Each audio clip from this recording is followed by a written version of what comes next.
Hello friends, जय हिंद। एक बार पुनः मैं अपने यूट्यूब चैनल जीएस भाई अभिनंदन कुमार पर आप सभी लोगों को बहुत बहुत स्वागत करता हूं। दोस्तों, हम लोग बिहार के भूगोल को पढ़ रहे थे और बिहार के भूगोल के संदर्भ में बात करें तो हम लोग बिहार के भू आकृतिक प्रदेश या उसी को बोलते हैं बिहार के धरातलीय स्वरूप, उसको हम लोग अध्ययन कर रहे थे। और उसमें हम लोग जो पढ़ रहे थे वह उत्तर पश्चिम के पर्वतीय प्रदेश, उसको हम लोग पढ़ चुके हैं। और उत्तर बिहार के मैदानी क्षेत्र को हम लोग पढ़ चुके हैं और हमें पढ़ना है दक्षिण बिहार के मैदानी क्षेत्र और दक्षिण के सीमांत पठारी प्रदेश। तो हमारा जो आज का टॉपिक है वह है और हम बिहार के भू आकृतिक प्रदेश या भौतिक संरचना भी बोल सकते हैं, भू आकृतिक प्रदेश। चलिए, हमने इसको 3 मेजर पार्ट में बांट करके अध्ययन किया था। एक जो हमारा था वह था उत्तर पश्चिम का पर्वतीय प्रदेश, ठीक है। और उसमें हम लोगों ने सोमेश्वर की श्रेणी, हरहा घाटी या दून घाटी और रामनगर दून की पहाड़ी की भी चर्चा किया था हमने। उसके बाद हम लोगों ने पढ़ा था उत्तर के बिहार के मैदानी क्षेत्र और उसको 2 भागों में बांटा था, उत्तर बिहार के मैदान और दक्षिण बिहार के मैदान। और उत्तर बिहार के मैदान में हम लोगों ने देखा था कि उसमें कौन कौन सी इंपॉर्टेंट नदियां बहती है और उत्तर बिहार के मैदानी भाग का निर्माण किन नदियों द्वारा लाई गई जलोढ़ मिट्टी से हुआ है। इन सारी बातों पर हम लोगों ने उस पर चर्चा किया था। उसके बाद हमने उसमें देखा था ये कौन कौन से द्वार क्षेत्र उत्तर बिहार के मैदान में पाए जाते हैं। अब हम लोग को चर्चा करना है बिहार के भू आकृतिक प्रदेश के अंतर्गत, वह करना है दक्षिण बिहार के मैदानी क्षेत्र के बारे में। तो चलिए, हमारा जो टॉपिक है आज का वह है दक्षिण बिहार के, या ऐसे लिख सकते हैं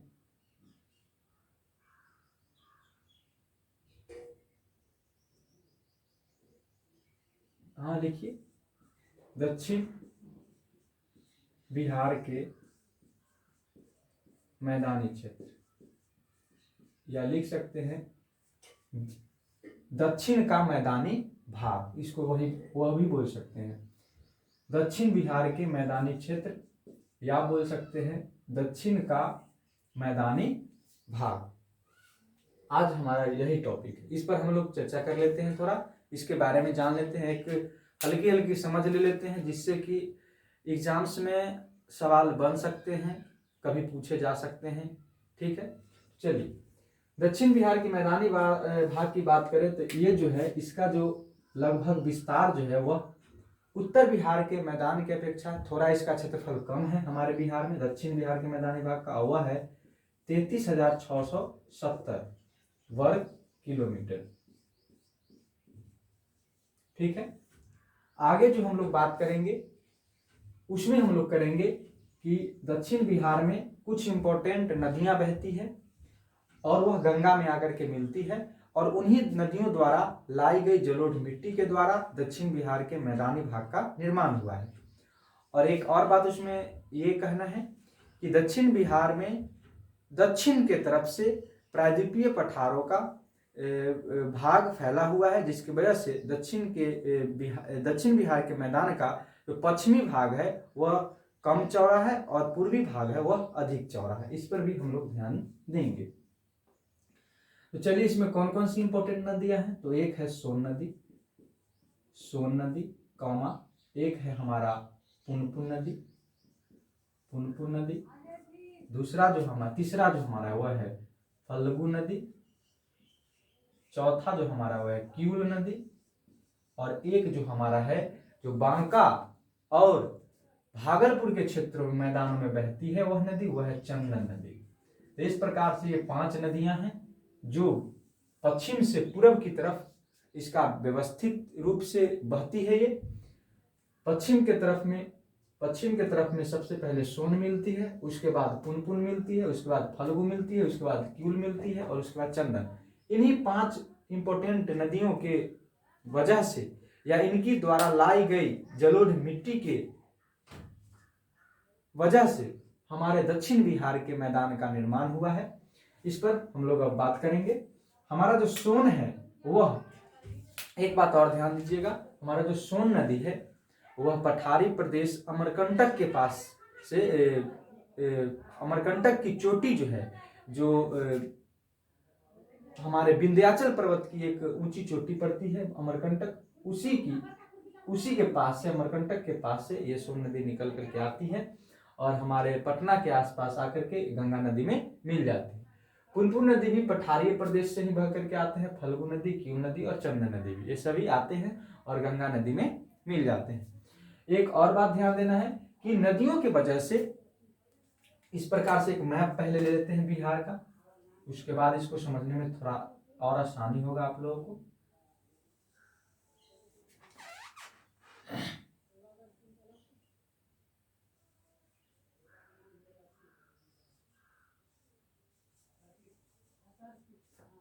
चलिए, ये हमारा बिहार है, ठीक है। थोड़ा और ये लंबा होता, छोटा बना है इसको, लेकिन समझ लीजिए। ये जो हमारा बिहार का मानचित्र है, इसमें गंगा नदी जो है ऐसे करके बहती है, लगभग बीचों बीच बोल सकते हैं। उत्तर बिहार का मैदानी भाग का क्षेत्रफल अधिक है, दक्षिण बिहार के मैदानी भाग का क्षेत्रफल थोड़ा इसके अपेक्षा कम है। उसके बाद ऐसे करके यहाँ से एक नदी आती है और ऐसे करके और गंगा में मिल जाती है। और एक नदी जो है वह पुनपुन नदी है, जो ऐसे करके आती है और इस प्रकार से गंगा में फतुहा के पास मिलती है।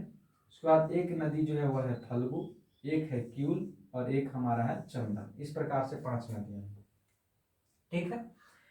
इसमें हम लोगों को बात करना है कि इन नदियों पर बात करना है। अब हम एक ले लेते हैं, ये हमारी गंगा नदी है। इसमें देखिएगा, इन नदियों द्वारा लाई गई जलोढ़ मिट्टी के कारण इस क्षेत्र में गंगा नदी के दक्षिणी क्षेत्र में, गंगा नदी के दक्षिणी भाग में, गंगा नदी के नीचे दक्षिणी भाग में, ये हमारा दक्षिणी भाग है गंगा नदी के, ऊपर में उत्तरी भाग है। इस दक्षिणी भाग में इन नदियों द्वारा लाई गई जलोढ़ मिट्टी के द्वारा निक्षेप किया गया, जलोढ़ मिट्टी का निक्षेप किया गया। और निक्षेप करने के वजह से एक तरह से यहाँ पे प्राकृतिक तटबंध यानी नदी पर तटबंध बन गया है। और तटबंध बन जाने की वजह से ये नदियां जो है, जब इसमें बारिश के मौसम में गंगा नदी में या इन नदियों में, जो हमारा सोन है या पुनपुन है या फल्गु है या क्यूल है या चंदन, जो भी नदी है, इन नदियों में जब बाढ़ आती है बारिश के मौसम में, तो ये गंगा नदी की तरफ पानी नहीं जा करके, और गंगा नदी का पानी तटबंध के पार नहीं होकर के उधर उत्तर बिहार की तरफ फैलती है। गंगा नदी का जल, इसकी जल, और इधर नहीं चढ़ती, इस प्राकृतिक तटबंध की वजह से। और दूसरी बात, इन नदियों का जो बाढ़ का पानी है वह दक्षिण की तरफ बहती है, इधर की तरफ, और वो इस तटबंध को पार करके गंगा नदी में नहीं जा पाती है। ये जो धारा है, इसी धारा के कारण, इसका जो मार्ग है नदी की, इस मार्ग के कारण ही जो जितना पानी है वो गंगा नदी में मिलती है। बाकी के पानी बाढ़ के मौसम में दक्षिण की तरफ ही बह जाती है और इन क्षेत्रों के निम्न भूमि में जाकर के वह जमा हो जाती है। इस प्रकार से जमा हो जाती है पानी, और इसको हम लोग दक्षिण बिहार में ताल या तालाब कहते हैं। क्या कहते हैं? तो ये प्राकृतिक तटबंध के वजह से निम्न भूमि क्षेत्र में बारिश के मौसम में या बाढ़ के समय में, ये बारिश के मौसम में बाढ़ आ जाने की वजह से इन निम्न भूमि क्षेत्रों में प्राकृतिक रूप से नीचा यह क्षेत्र है, इस तटबंध के दक्षिण वाले एरिया में बिहार के, और इसके वजह से इन क्षेत्रों में, इन निम्न भूमि क्षेत्रों में पानी जमा हो जाता है, और पानी जमा हो जाने की वजह से पोखर के तरह दिखने में लगता है, इसीलिए इनको ताल या तालाब बोलते हैं। इसको भी ध्यान रखना है। तो ताल क्षेत्र या तालाब क्षेत्र कहाँ मिलेंगे? तो दक्षिण बिहार के मैदानी भाग में, और यह पटना से लेकर के और भागलपुर तक के क्षेत्र में ये एक श्रृंखला के रूप में कई तालाब या ताल हमको देखने को मिलते हैं। जैसे में एक नाम मोकामा ताल है, ध्यान रखिएगा। तो इस प्रकार से ये प्राकृतिक तटबंध बनते हैं और इस प्रकार से ताल का निर्माण होता है। हमने इसी प्रकार दक्षिण बिहार में देखा था कि कैसे गोखुर झील का निर्माण होता है, कैसे चौर और मन किसको कहते हैं। तो चौर और मन जिस प्रकार से उत्तर बिहार में पाए जाते हैं, ठीक उसी प्रकार ताल या तालाब या ताल कहाँ पाए जाते हैं? तो दक्षिण बिहार में पाए जाते हैं। इन बातों पर ध्यान देना। और ये तटबंध कहाँ है, तो यहाँ है। और ये जो नदियां जो है, और एक और बात ध्यान है, ये प्राकृतिक तटबंध बन जाने की वजह से नदियां भी डायरेक्ट जाकर के गंगा नदी में नहीं मिलती है, कुछ दूरी तक समानांतर चलती है गंगा नदी के, और तब जाकर के गंगा नदी में मिलती है, ठीक है ना, जहां पे उसको मार्ग मिलता है वहां पर। तो ये प्राकृतिक तटबंध बन जाने की वजह से गंगा नदी की सहायक नदियां जो हैं, जैसे में एक नाम है क्यूल का, एक नाम है क्यूल के बाद है हमारा फल्गु फल्गु फल्गु नदी है, उसके बाद हमारा पुनपुन नदी। ये तीन इंपॉर्टेंट नदियां जो है खास करके यह डायरेक्ट नहीं मिलती है सामने जाकर के गंगा नदी में, कुछ दूरी तक गंगा के समानांतर बहती है और तब जाकर के गंगा नदी में मिलती है। इसका वजह क्या है, तो प्राकृतिक तटबंधों का निर्माण हो जाना। क्यों निर्माण हुआ प्राकृतिक तटबंधों का, तो इन्हीं नदियों द्वारा लाई गई जलोढ़ मिट्टी को निक्षेप कर देने की वजह से, ठीक है, ध्यान रखना है इस बात को। ये एक समझ था हमारा। अब हम लोग बात करते हैं आगे।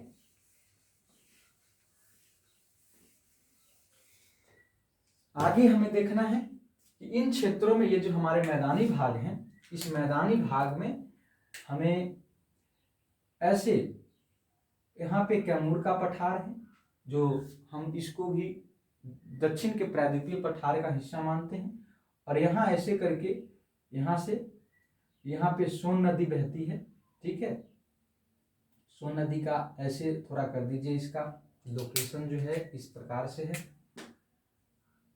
और ऐसे बहती है, और इन्हीं क्षेत्रों में इस सोन नदी के वजह से इधर कैमूर का हिस्सा पड़ता है, कैमूर के पठार का, और यहाँ से स्टार्ट हो जाता है हमारा छोटा नागपुर के पठार का हिस्सा, और इस प्रकार से इस मैदानी भाग में ही फैला हुआ है हमारा दक्षिण के तरफ से क्या, तो दक्षिण का सीमांत पठारीय क्षेत्र। और इस पर हम चर्चा करेंगे, इस पर हम लोग बात करेंगे, इस पर एक बेसिक समझ इस पर भी लेंगे।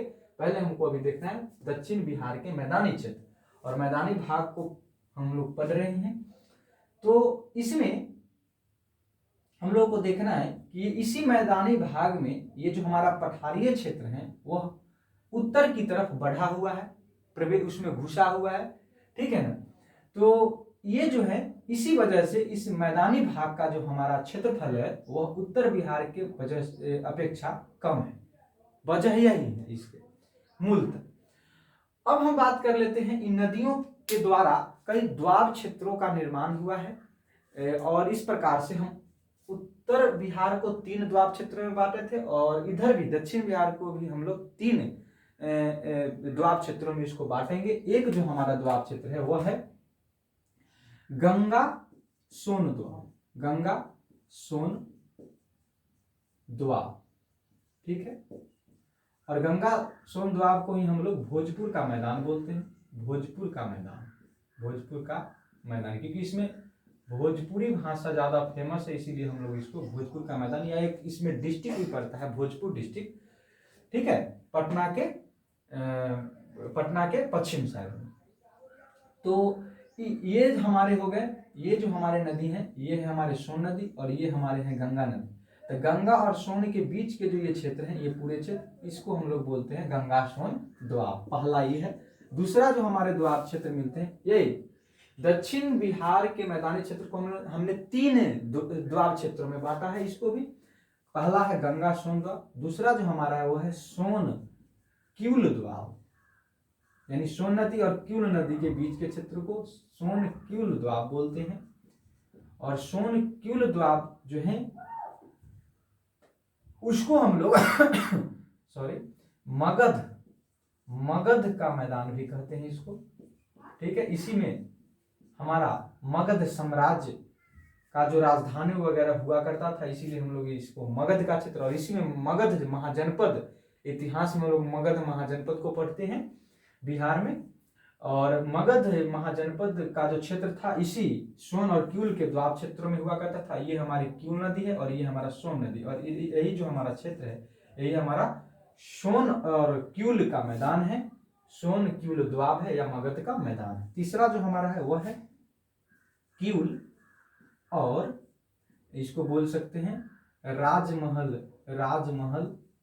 ऐसे द्वाब उन क्षेत्रों को कहते हैं जो 2 नदियों के बीच के क्षेत्र होते हैं, तो इसको द्वाब नहीं कहेंगे लेकिन एक मैदानी क्षेत्र के रूप में देखेंगे, जो क्यूल नदी और चंदन नदी, चंदन नदी,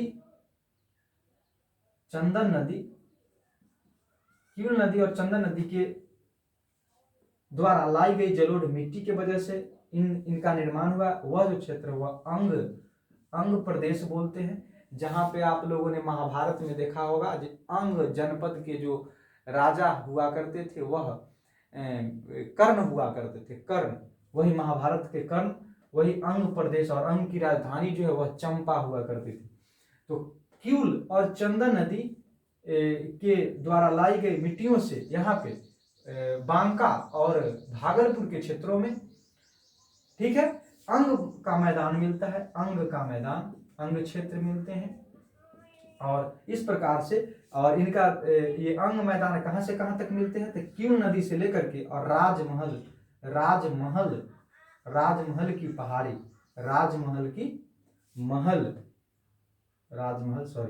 राजमहल की पहाड़ी क्षेत्रों तक हमें किउल नदी से लेकर के और राजमहल की पहाड़ी जो है इधर पड़ते हैं, इधर यानी ये हमारे भागलपुर और ये बांका के पूरब साइड में राजमहल की पहाड़ी पड़ते हैं।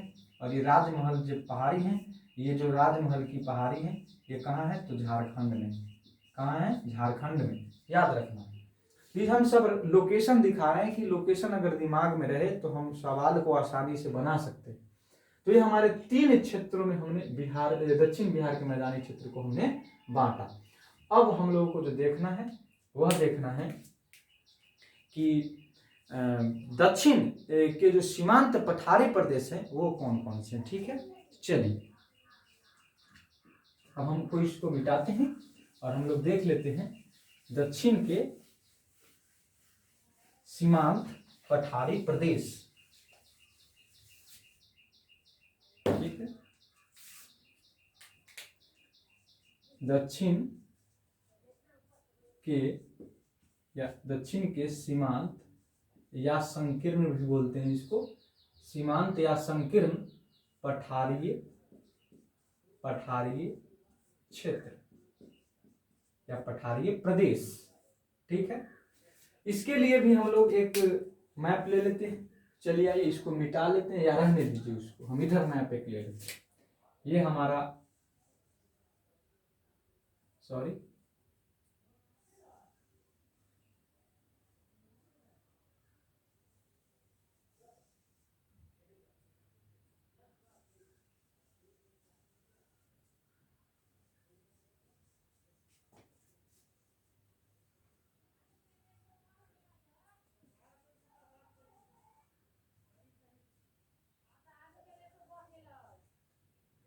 चलिए ये हमारा बिहार है। थोड़ा सा और इसको सुंदर बनाने का प्रयास करते हैं।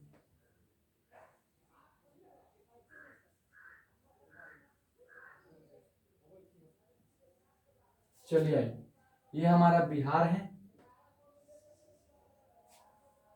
और इन क्षेत्रों में हमारा यहाँ पे कैमूर का पठार है, जो कैमूर का पठार है, और इन कैमूर के पठार और यहाँ पे हमारे इस प्रकार से दक्षिण के सीमांत पठारीय प्रदेश में हमारे छोटा नागपुर के पठार हैं। ये धारवार क्रम की चट्टानों से निर्मित है, धारवार क्रम की चट्टानों से निर्मित है।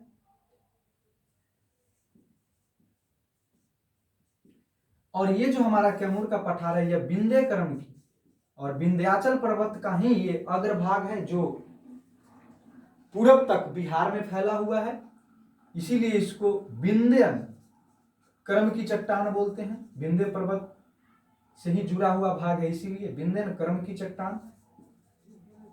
और इन्हीं चट्टानी भाग से कैमूर के पठार का निर्माण हुआ। ये कैमूर का पठार है, कैमूर का पठार। और ये जो हमारा है यह छोटा नागपुर का पठार है। और इसमें कई पर्वत श्रेणी देखने को मिलते हैं, छोटे छोटे पर्वत श्रेणी नहीं, कई पहाड़ियां देखने को मिलते हैं, छोटा नागपुर का पठार, ठीक है। इसमें यहाँ पे जो हमारे मिलते हैं, एक मिलते हैं खड़गपुर की पहाड़ी, खड़गपुर की पहाड़ी, इसका लोकेशन ध्यान रखना है। इसकी ऊंचाई जो है लगभग 510 मीटर है। एक जो हमारा मिलता है यहाँ पे वो मिलता है राजगीर, राजगीर की पहाड़ी, और राजगीर की पहाड़ी जो है वह 466 मीटर लगभग ऊंचा है। और इसी राजगीर पहाड़ी के पूरब में एक बौद्ध धर्म से संबंधित विश्व शांति स्तूप का भी निर्माण किया गया है। विश्व शांति स्तूप जो बौद्ध धर्म से संबंधित है, पूरब साइड में, राजगीर के पहाड़ी के पूरब साइड में। गिरियक नालंदा जिला में पड़ते हैं। ये राजगीर की पहाड़ी का विस्तार गया, नालंदा इन सब जिला में है। खड़गपुर की पहाड़ी का विस्तार जो है वह मुंगेर, उसके बाद हमारा जमुई, इन सब क्षेत्रों में हमारे खड़गपुर की पहाड़ी देखने को मिलते हैं। और एक जो हमारा है वह गया का पहाड़ी, गया की पहाड़ी, ठीक है ना, गया की पहाड़ी लिखिए, गया की पहाड़ी, ठीक है। तो गया की पहाड़ी देखने को मिलते हैं। और इसी गया के पहाड़ी के क्षेत्रों के बगल से एक नदी बहती है, फल्गु नदी, गया से होकर के, ठीक है, गया से होकर के एक फल्गु नदी बहती है और उसी को निरंजना नदी भी बोलते थे इतिहास में हम लोग। और उसी निरंजना नदी के तट पर बोधि वृक्ष यानी पीपल के वृक्ष के नीचे महात्मा बुद्ध को ज्ञान की प्राप्ति हुई थी। इन सब बात को हम इतिहास में पढ़ते हैं, हालांकि हम लोग ज्योग्राफी पढ़ रहे हैं, तो यहाँ पे ध्यान दीजिएगा। गया की पहाड़ी, राजगीर की पहाड़ी, और इस गया की पहाड़ी की ऊंचाई जो है लगभग 266 मीटर ऊंची है, इसको भी ध्यान रखना है। और ये जो हमारा कैमूर का पठार है यह लगभग 1280 वर्ग किलोमीटर क्षेत्रफल में, 1280 वर्ग किलोमीटर क्षेत्रफल में यहाँ पे फैला हुआ है, जो विंध्यनकर्म की चट्टानों से निर्मित है। और ये कैमूर के पठार और ये छोटानागपुर के पठार के हिस्से हैं, जिसमें कई पहाड़ी हैं, खड़गपुर की पहाड़ी, राजगीर की पहाड़ी, गया की पहाड़ी, इन सभी को मिला करके एक साथ हम लोग दक्षिण के सीमांत पठारीय क्षेत्र बोलते हैं। इसको ध्यान रखना है। ये जो हमारे इसमें है, जो कैमूर के पठार है, इसमें हम लोगों को क्वार्टजाइट, चूना पत्थर, बलुआ पत्थर, ये सभी मिलते हैं, जो हमने चर्चा भी किया था इसका जब हम लोग बिहार के भूगर्भिक संरचना को पढ़ रहे थे उस समय। और इधर जो हमारे हैं इसमें बॉक्साइट, अभ्रक, ठीक है, उसके बाद हमारे ग्रेनाइट, नीस, इन सभी प्रकार के खनिज इसमें हमारे छोटानागपुर के पठार के हिस्से में, या कह सकते हैं खड़गपुर की पहाड़ी, इन सभी क्षेत्रों में हमें मिलते हैं, जो धारवाड़ क्रम की चट्टानों से निर्मित है। तो ये जो हमारी, और एक और बात ध्यान रखना है, जो कैमूर का पठार और छोटानागपुर के पठार के बीच का जो बंटवारा है वह कौन नदी करता है, तो ये जो नदी है उसका नाम है सोन नदी। ये सोन नदी जो है ऐसे करके बंटवारा करती है। इस सोन नदी के इधर जो है वह रोहतास जिला है, फिर कैमूर जिला है, और इस सोन नदी के इधर औरंगाबाद है, फिर गया है। तो रोहतास और औरंगाबाद के बीच सीमा का काम करती है ये सोन नदी, और यही सोन नदी दोनों पठारीय क्षेत्रों को बांटने का काम करती है। और इस सोन नदी के पश्चिम साइड में रोहतास और कैमूर डिस्ट्रिक्ट है, और इसी कैमूर और रोहतास डिस्ट्रिक्ट में कैमूर का पठार का विस्तार मिलता है, जिसे हम लोग विंध्यन पर्वत का हिस्सा मानते हैं। और इस कैमूर के पठार को हम लोग रोहतास का पठार भी कहते हैं। तो ये हमारी जो आज का जो क्लास है यहीं तक अब रहेगा। हमारा जो बिहार के भौगोलिक संरचना का जो क्लास था यहाँ तक अब समाप्त हुआ। अगले क्लास में हम लोग बिहार के क्लाइमेट यानी बिहार के जलवायु को पढ़ेंगे। वीडियो देखने के लिए आप सभी लोगों को बहुत बहुत धन्यवाद। और हमारे YouTube चैनल यहाँ पे लिखे भी नहीं है, YouTube चैनल GS बाई अभिनंदन कुमार को सब्सक्राइब करें, लाइक करें और शेयर करें।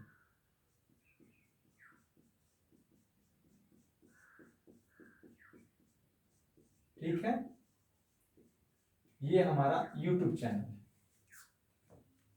GS बाई अभिनंदन कुमार। तो इस प्रकार से हमारा आज का क्लास, आज का जो सेशन है यहीं तक समाप्त होता है। अगले क्लास में पुनः हम लोग नए वीडियो के साथ और नए टॉपिक के साथ मिलेंगे। आज के लिए इतना ही। बहुत बहुत धन्यवाद हमारे वीडियो देखने के लिए।